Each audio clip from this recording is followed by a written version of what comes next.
Hello, my little science buddies. Welcome back.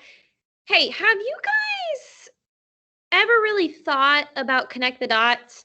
I mean, I know you've probably done some connect the dot pages, like coloring pages before. And even if you hadn't, you guys kind of sort of just did connect the dots when we were doing graphing on the coordinate plane where you were connecting the ordered pairs and creating pictures. But I got to thinking, and connects the dots, it reminds me a lot of circuits because in connect the dots, you connect the dots to make a picture. And a lot like circuits, you have to connect certain things in order to make an actual circuit. So I was just, drawing some connect the dots, and I was kind of just playing around, and it really made me think of circuits. So what I'm going to do for you guys today is I'm going to show you exactly kind of what I mean. I'm going to show you guys a video, and we're going to talk through circuits, okay? Circuits has a lot to unpack, so you're going to have to bear with me, all right? So give me 1 second, and I'm going to share my screen with you guys so that you can see what in the world I'm talking about. All right, so here we go. I'm going to show you guys a video on making a circuit, and we're going to kind of just talk through it, pause it, and all that good stuff. All right, here we go. We love the safety goggles, all right? This is what we're going to be using for our tools: a 9V battery, Christmas lights, alligator clip wires, a switch, scissors, and adult supervision is always recommended. So as you can see here, the scientist is what we'll call him, he cut off 2 Christmas lights off of a string of lights, and now he's currently stripping to expose the wires. So the white that's around this wire is actually for just anyone's protection in general and to keep all of that electricity inside so it does not endanger anyone or anything. So you can see that he is carefully stripping the ends to expose the wire. Yes, you definitely do not do this at home, especially without adult supervision. I'll probably disclaim that a couple times just because of when he was stripping for the exposure of the wire, sometimes y'all can get a little crazy with scissors. Okay. So now he is going to test the lights using the battery.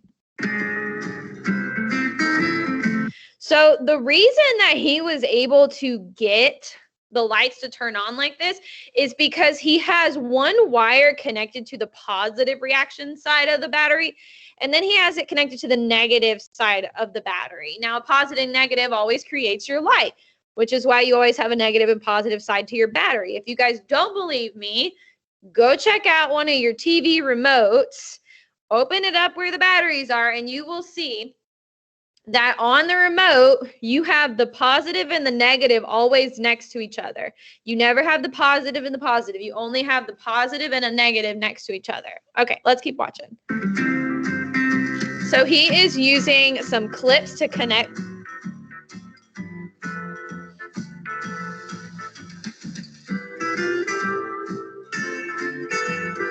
So as you can see, everything is connected here, but it does not turn on. So nothing's on. So even though in the previous step, when the scientist had connected the 2 wires from the lights to the battery and it worked, it's currently not working now because of one very important piece.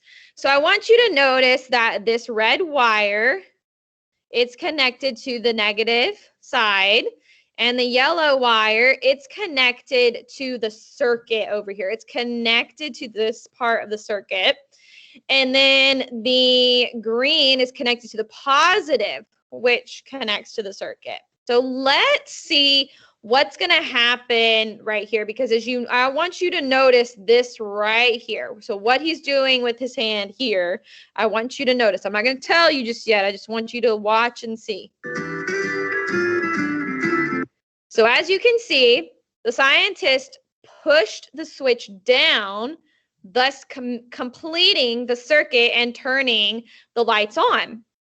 So when he did not have, back a little more. So when the scientist did not have this switch down, the circuit was not complete just yet, okay? So therefore, the lights are not turned on because not all of it is connected. But when he does push it down,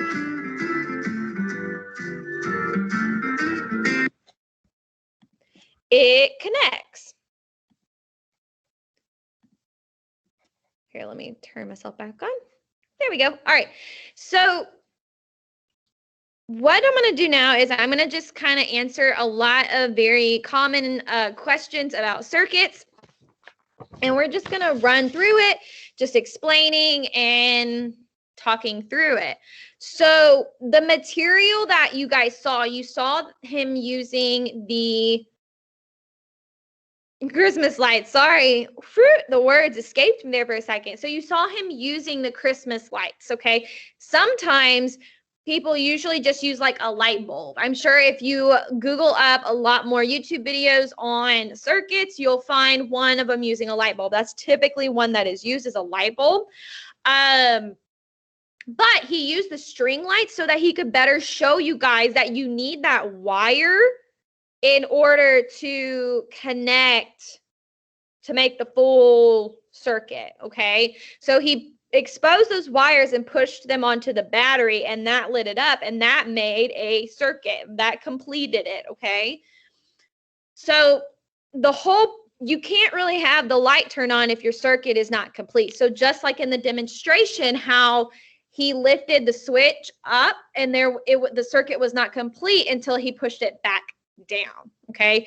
So sometimes different materials can be used to connect the circuit. So items like a penny, a washer, foil, or a paper clip can be used to connect the circuit instead of that little switch.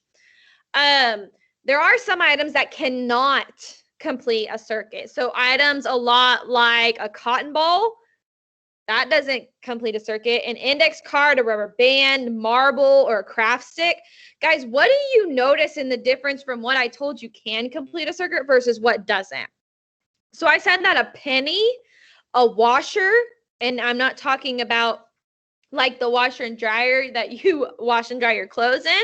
I'm talking about a washer. It's kind of like a little bolt that if you go ask your dad or your grandpa and you look in their toolkit, they will give you a washer. Foil or paper clip. So what do those things have in common that the following don't? So a cotton ball, an index card, a rubber band, a marble, or a craft stick. Okay, so what can complete a circuit, it tends to be copper, metal, iron, some sort of, there goes the word again, some sort of way to complete it. So like a penny is made out of copper. If you add it there, it completes it. A washer, foil, paper clip, any sort of metal, it's going to complete the circuit. But if you have like a cotton ball, that's not really metal. That's not really going to complete my circuit. It's fluffy. The electricity is not going to flow through the fluff. That's just not what's going to happen. An index card, electricity can't flow through a piece of paper. Electricity can really only flow through something that's metal, copper, all that good stuff. Rubber band, no. Marble, you might get confused on, but no, marble cannot complete it. Neither can a craft stick. So how the switch in the video works, it is made of a material that conducts electricity. So it keeps the electricity running through it. And when the switch is closed, so when he pushed it down, that's closed, it flowed through it. And when the switch was open, when it was up, it can't flow, it doesn't flow through anything, it just stops. Okay. Now, how did electricity make the light work? How did it make the Christmas lights turn on? Well, the electricity, it flowed through that battery into the wires and through the switch, and it turned on. That's how it turned on. During the video, it's a closed circuit. So we have closed circuits and open circuits. Now during the video, it's a closed circuit, and let me explain why. So a closed circuit, it flows through the path that allows electricity and energy to flow. There are no breaks in the path. When there's a break in the path, then it's an open circuit. So just to remember, what I want you guys to use to remember what an open and closed circuit is I want you to remember that switched, okay? When that switch was open, the electricity could not flow through it. But when it was closed, it could flow through it, okay? So if I have my arms like this, could my electricity just magically like spout through my fingers and, ooh, am I a magician? No, I am not a magician. I am not a witch. I am not any of that. I can't just spout my electricity back and forth. I have to be closed and together, okay, in order for my electricity to flow, okay? Gotta love it. All right, you guys. So let me double check one more thing. So what I want you guys to take away from this is I will have that video attached to the assignment for you guys so that you can re-look at it and re-watch it, just so you can get a better understanding and continue to keep getting a better understanding. But what I want you guys to take away from really is connect the dots. A circuit really is like connect the dots, because if I didn't have my light and I didn't have my wires and I didn't have my battery or my switch, I wouldn't be able to connect the dots for the electricity to flow, okay? Because if I broke it, the electricity would not flow and the light would not be on. So I want you guys to use the example of connect the dots and to keep that in your noggin and to keep your open and closed motions in your noggin to help you with remembering open and closed circuits, and just to help you guys remember what circuits really are. It's a way of how electricity flows or does not flow. Now you guys are going to be practicing with circuits and seeing what does and does not allow electricity to flow. So just like how we talked about, we can't really stick two wires into a cotton ball of fluff and expect the electricity to roll through all the fluff. That's just not how it works, okay? But if we stuck it to a penny, it could work. So yeah, just remember the connect the dots. All right, remember your open and your closed circuits, and we will get through the rest of these concepts perfectly fine. All right, you guys. Thank you for tuning in. If you guys have any questions, you know where to find me. Please reach out. Please, please, please reach out if you guys need help. I'm here for you guys. I really wish that a lot of you would come and get some help, because I know sometimes it's hard asking for help, but don't be afraid to ask for help. All right, you guys, I will see you next time. Bye.